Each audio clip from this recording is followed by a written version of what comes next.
Today we're making a tasty, colorful pasta salad with chicken and broccoli. You'll find the exact ingredient amounts in the video description below. As always, I invite new viewers to subscribe to my channel. We need a cup of cooked rice-shaped pasta. Add 1 broccoli, cooked al dente in salted water, divided into florets. Chicken fillet seasoned with gyro spice and fried.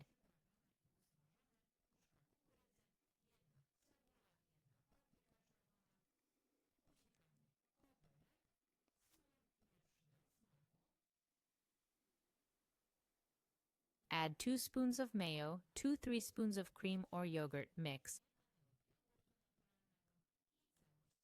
Our colorful salad's ready to serve. Do try it. It's delicious and filling.